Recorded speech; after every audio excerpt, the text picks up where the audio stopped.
The north wing of Mercy Municipal wasn't abandoned so much as it was put away. Most of the hospital ran 24 hours in a bright, scrubbed-weight glossy floors, slow voices, the steady, practiced choreography of people who knew where to put their hands. The north wing was different.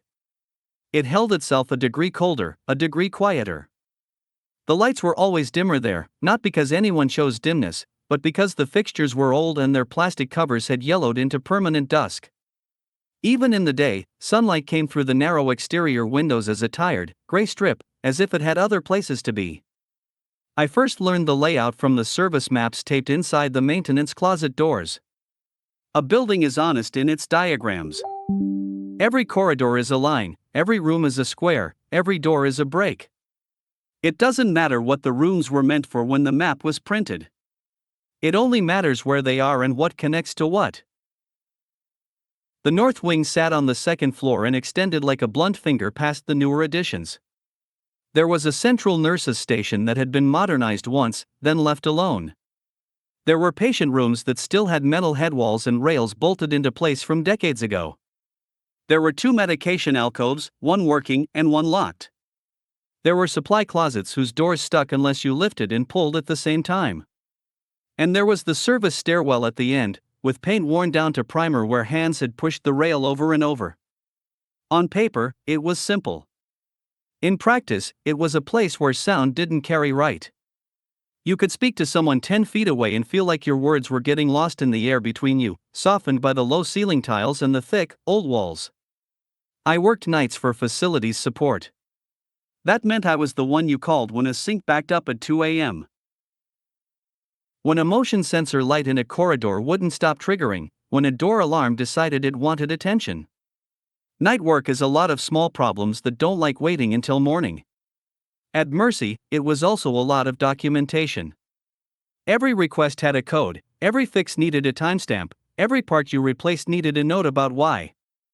We had a system that tracked everything down to the number of ceiling tiles you opened.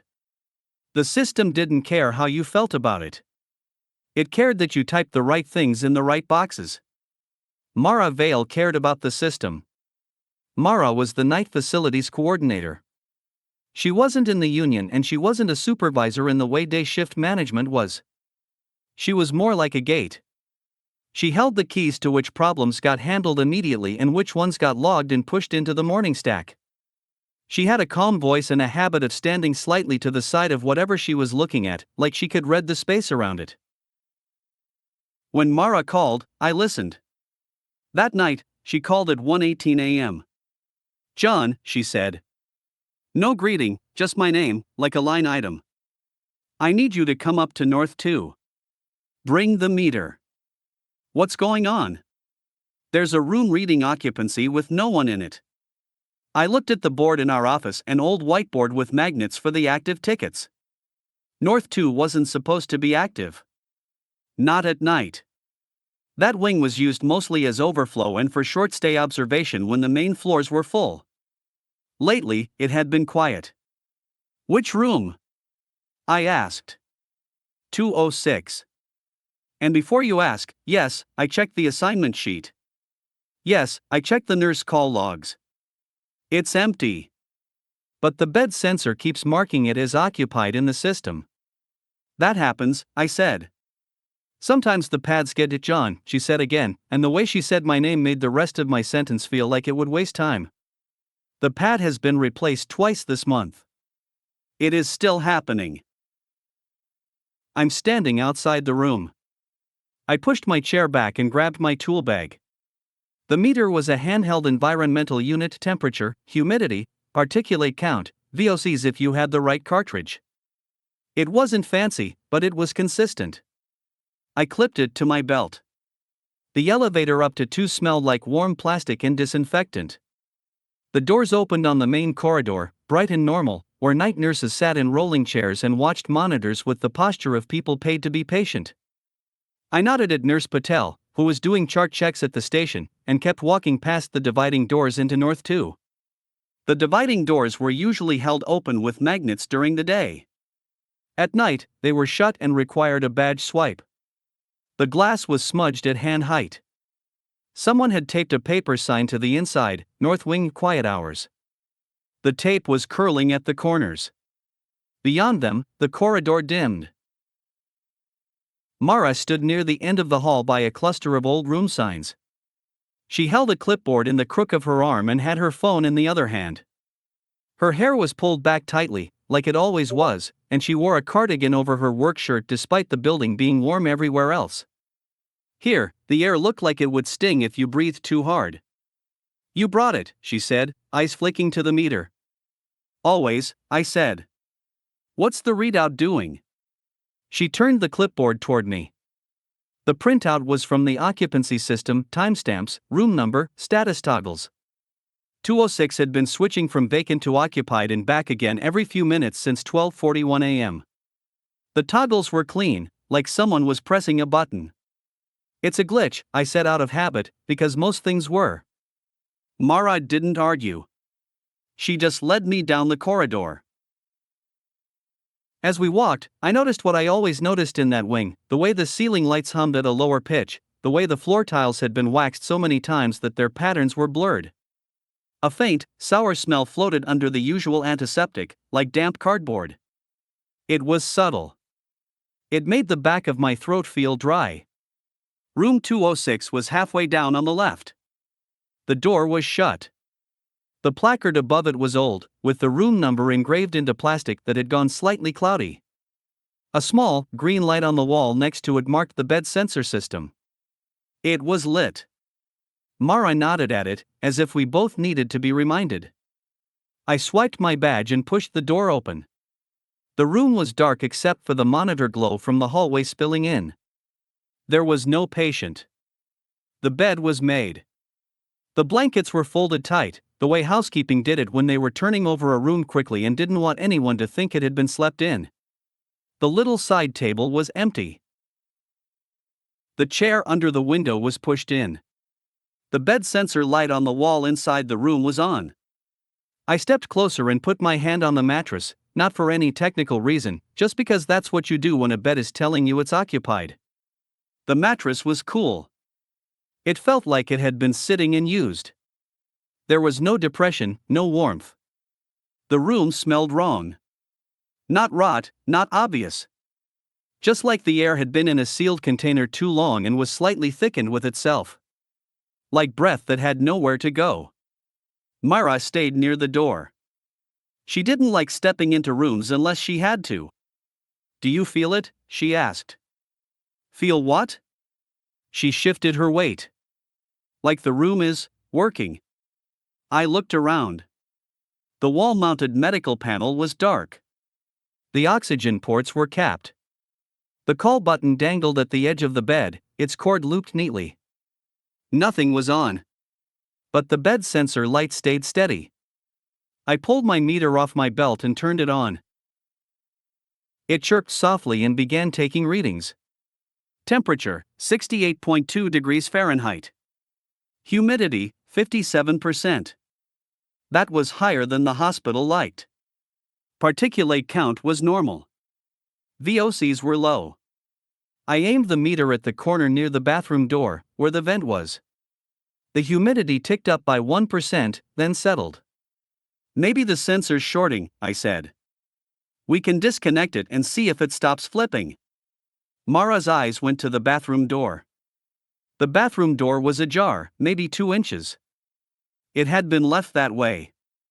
In most rooms, housekeeping left it either fully open or fully closed. 2 inches felt like a decision. "Did you go in?" I asked. "No," Mara said. "I was going to call housekeeping, and then I saw the occupancy toggles. I called you." "Okay." I walked to the bathroom door and pushed it open with the back of my hand. The light switch was on the wall inside, but the bathroom was dark. The motion sensor hadn't triggered. I flicked the switch. The light came on with a soft buzz. The bathroom was clean. The mirror had been wiped. The sink was dry. The toilet lid was down. Everything looked normal. Except the shower curtain. It was pulled fully closed. The curtain itself was the standard hospital plastic, white with a faint vertical pattern. It hung in a straight line. It didn't move. I reached for it, then stopped. I didn't have a reason to open it. There was no water, no leak. The room wasn't flooding. The curtain didn't look wrong. But I didn't like that it was closed. Mara watched me from the doorway of the main room, her face unreadable. "You don't have to," she said. "I'm just checking," I replied, and slid the curtain open. The shower stall was empty. Dry. Clean. The drain cover was in place. I let the curtain fall back. It closed with a faint slap, like a hand against fabric. Nothing else happened. I shut off the bathroom light and stepped back out. "See?" I said, trying for normal. Nothing. The bed sensor light blinked once. My meter chirped, a small alert.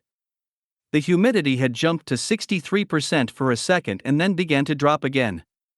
I stared at the meter. "That's weird." Mara held her clipboard tighter.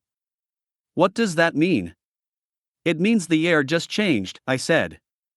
"Like someone opened a steam valve." But we didn't. I walked to the vent above the bathroom door and held my hand under it. Cool air brushed my palm. It was steady. Behind me, the bed sensor light went off. Then on again. Mara exhaled slowly through her nose. "That's what it's been doing." I went to the wall panel by the bed and popped the small access cover off with a screwdriver.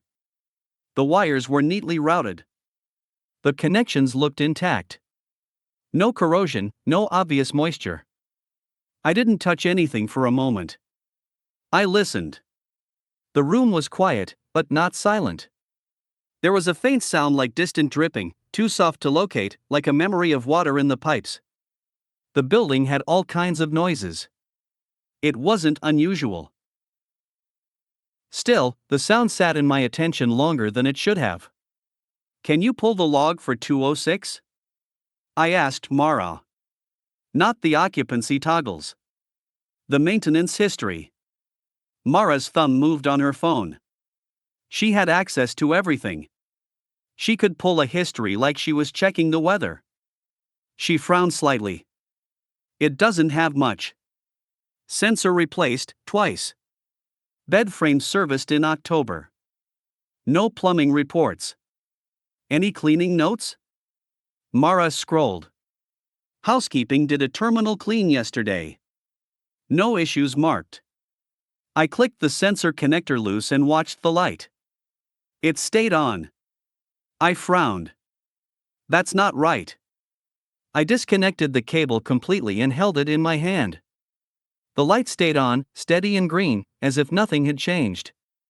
A cold feeling settled into my stomach, not fear exactly, but the sensation you get when a process you trust refuses to behave. Like a lock that won't open with the correct key. Mara didn't say anything. She didn't need to. The silence between us shifted, thickened. I put the connector back in place and tightened it, mostly because I didn't want to leave the panel open. I snapped the cover back on. "Could be the controller upstream," I said. "Sometimes the lights are tied into the room node, not the sensor itself." "Can you fix it?" Mara asked. "Not right now," I said honestly.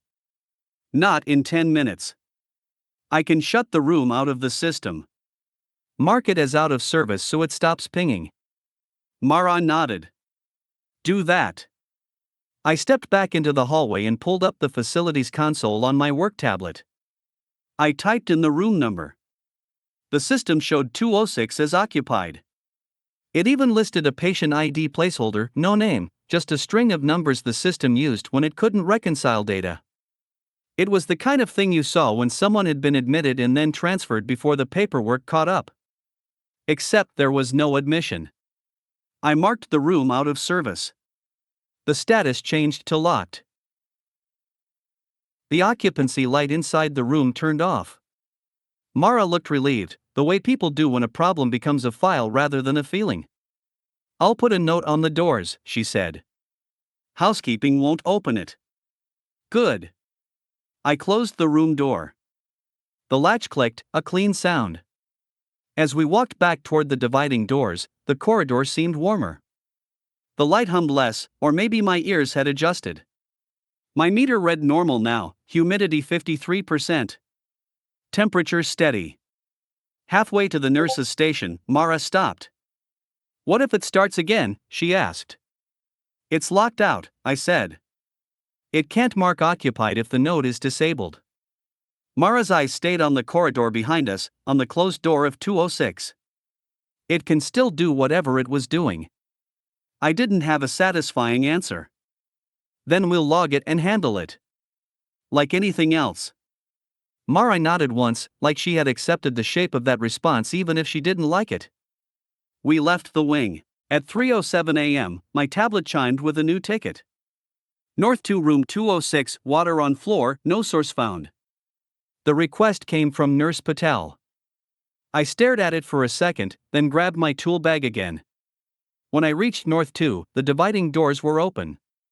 Night shift had propped them for some reason, maybe deliveries, maybe convenience. The corridor beyond was still dim, still holding its stale cold. Nurse Patel stood outside 206 with a mop bucket. Her expression was the practiced neutrality of someone who had seen too many strange bodily things to be impressed by strange building things. "It's wet," she said, as if that explained everything. "But the bathroom is dry." Mara was there too, standing a few feet back, clipboard tucked under her arm. "I marked it locked," she said to me quietly. It still pinged the nurse call system. "Did it ring?" I asked. Patel shook her head. "No call tone. Just a light at the station." It flashed twice. Then the floor was wet. I knelt and ran my fingers along the tile just inside the doorway. The water was clear. It didn't smell like anything. It wasn't pooling deep, just a sheen, like condensation had formed across the floor. My meter chirped again. Humidity in the doorway, 70%. In the hallway, 49%. "That's a big difference," I said. Patel watched me, not curious so much as patient. "Can we move patients into other rooms? Or are we closing this hallway?" Mara answered before I could. "No patient movement tonight. We're not opening the wing. 206 stays closed." Patel nodded. "Then I'll mop and put a wet floor sign." She began to mop, efficient and unbothered. Mara looked at me. "This is the second time this week," she said, voice low. "Not the occupancy. The water. You didn't mention that. It wasn't a ticket. It was a note. We didn't usually fix notes. We fixed tickets." I stepped into the room carefully, watching the tile. The air inside was damp and faintly cold. The bed was still made. The chair still pushed in. The bathroom door was still ajar by 2 inches. I felt my skin tighten on my arms. I didn't touch the bathroom door this time. I walked instead to the window. Outside, the city was dark, with a few distant headlights. The glass was cool under my fingertips. On the inside of the glass, near the lower right corner, there was a smear. At first I thought it was just someone's handprint. But it was too narrow, too dragged. Like something had been pressed and pulled downward. I leaned closer. The smear wasn't greasy. It was faintly matte, like dried water that had left behind a film. A line of moisture ran straight down from it, almost invisible unless you caught it at an angle. It ended in a tiny bead on the windowsill. The bead trembled as if it had just formed. Then, slowly, it rolled off the sill and fell to the floor. It made no sound when it hit. Behind me, the bed sensor light turned on again. I turned, but there was still no one in the room. The bed didn't depress. The blankets didn't shift. The air didn't move in a way I could see. The light just stayed on, a steady, calm green. I went back into the hallway and closed the door firmly. I held it shut for a moment until the latch caught completely. The click sounded louder than it should have. Mara watched my face. "I'm going to call it in," I said. "This isn't a sensor issue anymore." Mara's expression didn't change. "I already did," she said. I blinked. "You did?" She tapped her clipboard lightly, once. "After the first water note. I made an administrative request." "Who did you call?" Mara hesitated just long enough for the answer to feel like paperwork rather than conversation. Sanitation remediation. Those words sounded normal. Like pest control. Like deep cleaning after a spill. I nodded slowly, because nodding was what you did when you didn't want to make a larger shape out of a small thing. "When are they coming?" I asked. "Morning," Mara said. "They have an opening at 8. Patel pushed the mop bucket away and placed a yellow sign in the doorway. "Caution, wet floor." She didn't look at the room as she did it. She looked at the sign, at her hands, at the task. "Anything else you need from me?" she asked. "No," Mara said. "Thank you." Patel left without further comment, rolling the bucket down the corridor. The wheels squeaked softly. Mara and I stood in the dim light. "Do we need to move anything out of 206? I asked. "No," Mara said. "They told me not to. Just keep it closed. Keep it quiet." "Keep it quiet," I repeated. Mara's eyes flicked to the bathroom door through the small window in the room door. It was still ajar, a thin black line. Then she looked away, as if she had taken note of a detail for later and didn't want to stare at it now. We left the wing. By the time my shift ended at 6, the ticket log had 3 more entries related to 206, 1 more nurse station flash, 1 more wet floor, and 1 line that made my stomach tighten when I read it. Room 206, strange smell, like wet cloth, request air filter check. All of it filed with neutral language. All of it coded into the system. None of it framed as anything more than a maintenance issue. That was how strange events were handled here, as if the strangeness was just another kind of residue. At 7:55 a.m., I was still in the building. I had stayed late to help day shift with a clogged drain in the staff kitchen. It wasn't my job, but the day technician had called out sick, and you don't leave a drain backed up when you know how to clear it. I was washing my hands in the facility's office sink when Mara came in. She looked tired in a specific way, like her eyes had done too much tracking. She held a stack of forms and a key ring. "They're here," she said. "Who?" I asked, though I already knew. Mara nodded toward the corridor. "Remediation." I wiped my hands and followed her. 2 men and a woman waited near the dividing doors to North 2. They wore plain gray work uniforms without anything flashy. The woman had her hair tucked under a cap.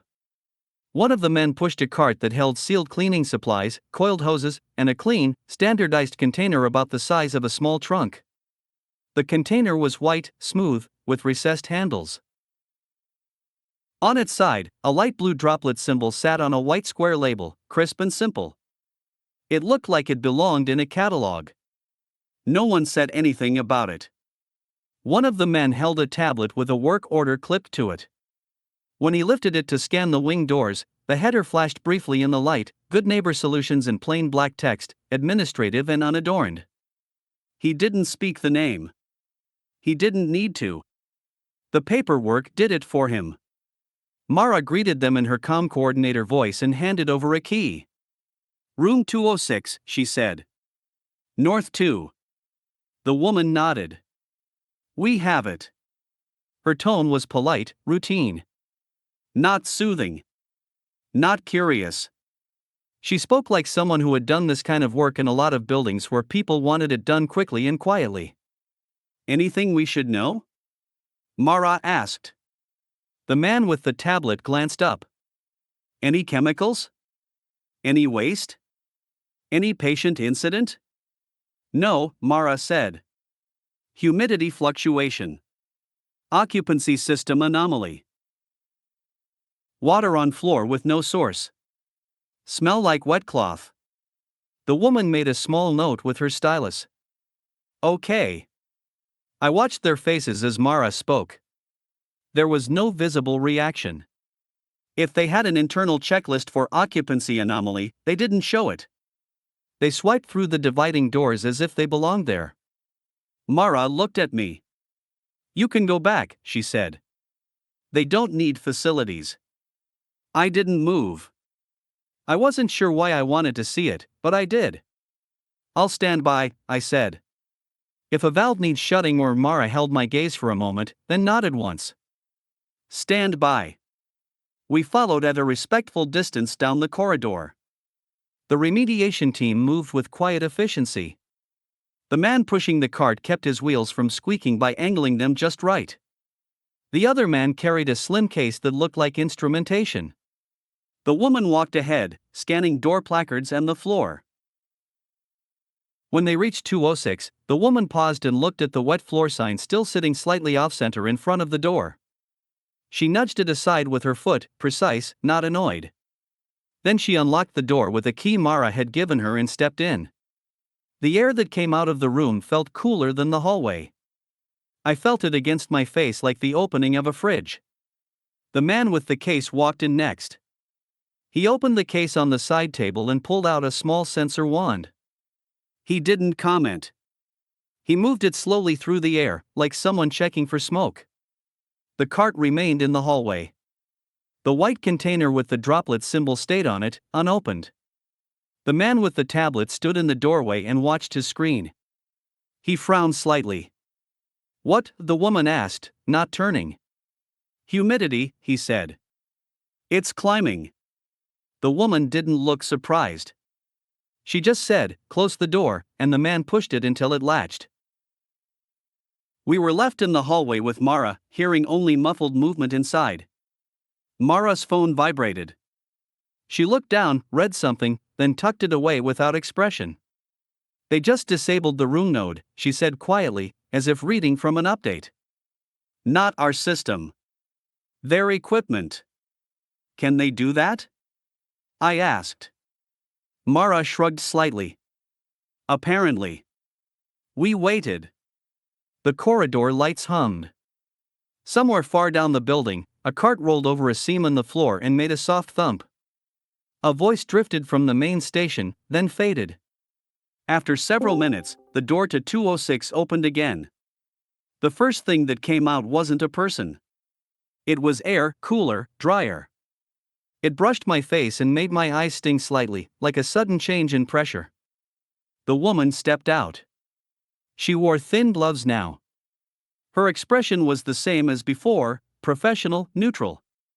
She nodded to her team. Bring the container. The man with the cart rolled it forward. The white container with the droplet symbol slid smoothly across the tile as he guided it. He stopped it beside the door. The woman leaned down and checked something at the bottom edge of the doorway. She ran a cloth along the threshold, once. The cloth came away damp. She folded it and placed it into a sealed bag without comment. Then she went back into the room, and the man with the case followed, carrying something long and narrow wrapped in a clear sleeve. It was hard to tell what it was, maybe a piece of tubing, maybe a line from the bed sensor panel, maybe something pulled from the vent. It didn't drip. It just looked wet, like it had been submerged. They moved the wrapped object toward the container. The container remained closed. It had a latch mechanism on top, clean and standardized. No one touched the latch yet. I realized I was holding my breath and let it out slowly. Mara stood beside me, still. She didn't stare. She watched with the same attention she gave to any work order being completed. The woman stepped out again and spoke to Mara. We're going to need to take the room offline for 48 hours. Mara didn't ask why. Okay, she said. I can mark it. We'll place temporary barriers, the woman continued. We'll leave signage. Normal operations can continue in adjacent rooms if you need them. But no one goes into 206. Mara nodded. Understood.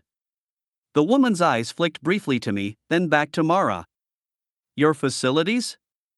Yes, I said. She gave a small nod, like acknowledging a coworker in a different department. Thanks for logging accurately. It helps. Her tone didn't contain reassurance. It contained procedure. Inside the room, the man with the case placed the wrapped object into the container without opening it. That wasn't possible, logically. I watched him lift the lid slightly, just enough to slide the sleeve inside. The container opened only a fraction, like a mouth barely parted, and then closed again. The latch clicked. Clean. The droplet symbol remained on the side, untouched, unremarked. The woman wiped her gloves on a cloth, then removed them and placed them in a sealed bag as well. They began setting up barriers, two slim metal stanchions with a retractable tape, like you'd see at an airport. The tape read "Do not enter" in plain block letters. They placed one in front of the door, one across the hallway so people would have to detour slightly, and a small sign that said "Maintenance Room Out of Service." No one wrote hazard. No one wrote contamination. No one wrote anything dramatic. Mara updated her clipboard. I watched the door to 206. Through the small window, I could see the bed. It was still made. The blankets were still tight. The bathroom door was now fully closed. That small change felt like a completed step. When the remediation team was done, they rolled their cart away. The white container stayed on it, latched and clean. As they passed the nurse's station, Nurse Patel glanced up briefly, saw the barriers, and nodded once without speaking. She returned to her charts. The wing absorbed the change the way a building absorbs new signage, quietly, without protest. Day shift staff flowed around the barrier tape as if it had always been there. By noon, 206 had become a closed door with a note. By evening, it was a place people walked past without looking. I came back the next night. The corridor smelled less damp.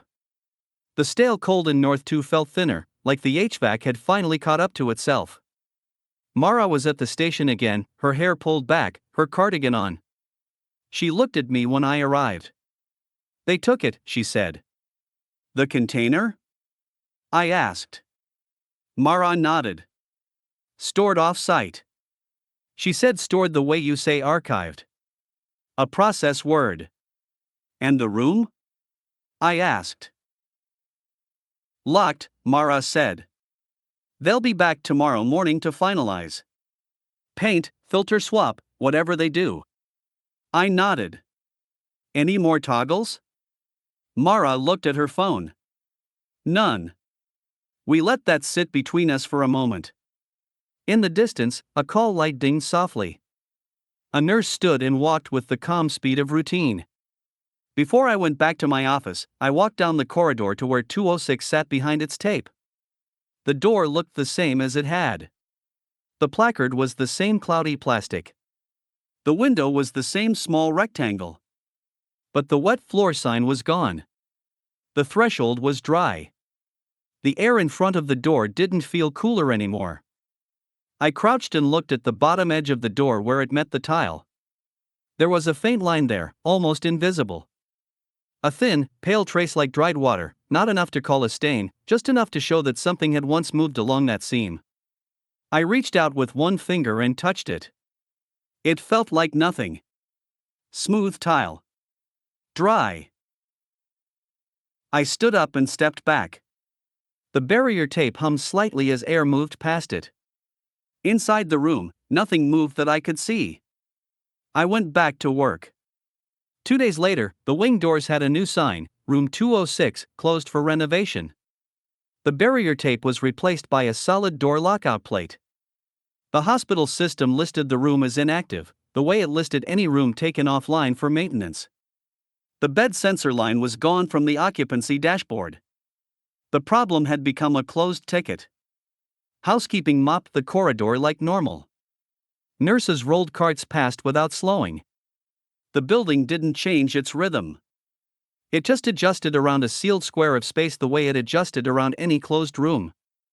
And life continued, as it always did in places designed to keep people alive. On my third night back after the remediation team's visit, I was refilling paper towel dispensers near the dividing doors when I noticed something on the floor. A small bead of water sat on the tile near the base of the wall. Clear, round, perfectly still. There was no leak above it. The ceiling tile looked dry. The wall paint was intact. I knelt and watched it. It didn't grow. It didn't roll. It just existed for a moment as a tiny, quiet fact. Then, as if the air finally remembered what to do, it slowly flattened and disappeared into the tile grout. I stood up, checked the ceiling out of habit, and went back to my cart. No one else noticed. No alarms went off. In the morning, the floor would be waxed again. The corridor would shine. The closed door of 206 would remain closed, and the new sign would remain taped straight, and the hospital would keep moving the way it always did, quietly, procedurally, locally. And whatever had made a room feel like it was working would be filed away with everything else that didn't fit neatly into the day.